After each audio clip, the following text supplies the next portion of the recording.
Noise is anything that interferes with the accurate transmission of a message between a sender and a receiver. So if Julie and I are having a conversation, there's some things she wants to say to me, and she wants to make sure I understand, and there's some things that I want to say to her, and I want to make sure she understands. And noise is anything that gets in the way of the accurate transmission of those messages and maybe reduces the likelihood that we'll accurately transmit those messages and understand where each other are coming from. And there's 4 types of noise. There's internal noise, there's external noise, there's emotional noise, and there's cultural noise. Internal noise is noise that happens within us. And an example might be, because most of us can relate to this, if you have something on your mind as you're going into an interaction, you may not be able to give a person your full attention. That's internal noise. That can get in the way of the accurate transmission of those messages and actually walking away with an understanding relative to that interaction or that conversation that you're having.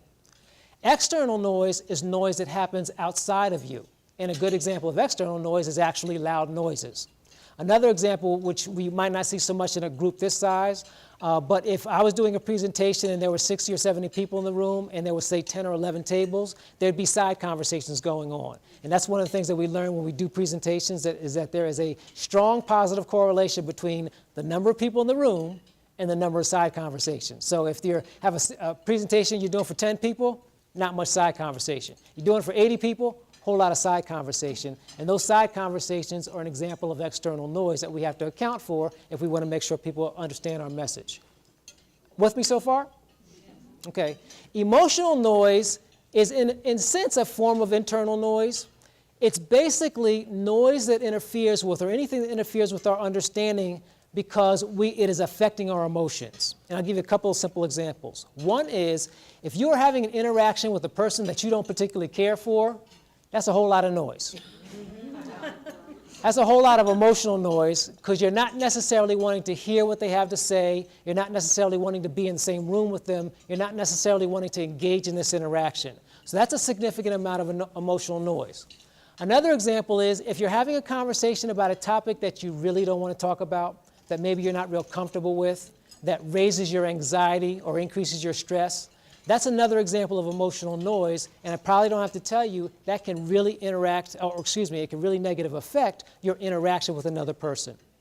And then the last type of noise is simply cultural noise, and that's the noise that occurs based out of our differences. And the reality is, in most interactions, there are going to be some differences. There may be more similarities, and we can do a better job of using those similarities to build a bridge across those differences, but there are going to be some differences. And I'll give you an example, because for those of you who were at the meeting last month, we had a speaker that talked about millennials and talked about the different age groups, and I thought he did an excellent job pointing out the differences between those. If you have a person who is, say, in their teens interacting with somebody in their 50s, there's going to be some noise involved. There's going to be some words that each person might use that the other can't relate to. There's going to be some cultural differences that the other might not be able to relate to. That's going to be an example of noise, or specifically cultural noise. Another example are our own unconscious biases and our hidden stereotypes, the things that we're biased about that we don't even recognize. That's another form of potential noise. Language differences, another form of potential noise. If you're having a conversation with someone for whom English is not a primary language, and perhaps they speak it, but it's not the primary language, there's a potential of noise there in terms of not being able to accurately transmit those messages as effectively as possible. So that's noise.